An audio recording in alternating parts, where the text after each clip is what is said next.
In a world obsessed with hustle culture, personal branding, and climbing the ladder, there is one man who stands in total defiance of everything modern society tells us to be. He doesn't have a job, he doesn't have a plan, and he certainly doesn't have a clean rug. We call him the Dude. But while the world sees a lazy man in Los Angeles County, psychology and philosophy see something much deeper. Is the Dude just a burnout, or has he actually mastered the human condition? Today, we're breaking down the complex psychology of abiding. At the heart of the Dude is his ability to abide. In psychology, we can look at this through the lens of coping mechanisms, the defense of ritual.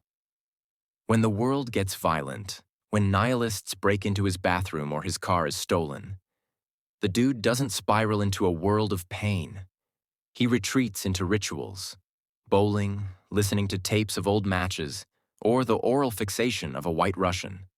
To a clinical eye, this is avoidance-oriented coping. It's a defense mechanism that prevents external chaos from altering his internal peace. The wide-open window. Compare the Dude to Walter Sobchak. In psychology, we talk about the window of tolerance. Walter's window is nailed shut. Almost everything is a threat to him. But the Dude? His window is wide open.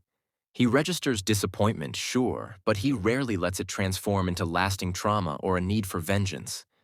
He accepts reality as it is, not as he wishes it to be.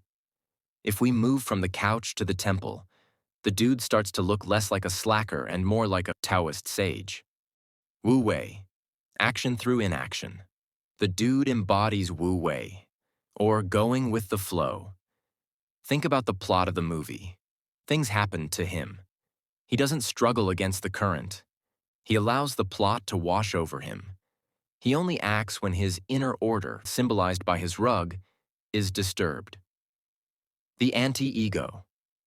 While the Big Lebowski is defined by his trophies and wealth, the Dude's identity is tied to nothing external. He is the same man in the final scene as he was in the first.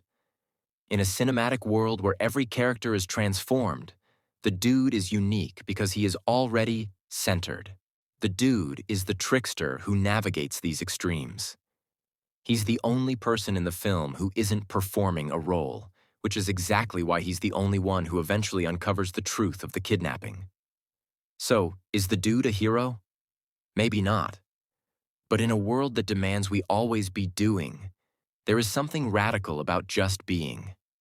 The Dude reminds us that sometimes, the most courageous thing you can do is refuse to play the game. If you enjoyed this video, hit the like button and subscribe for more psychology.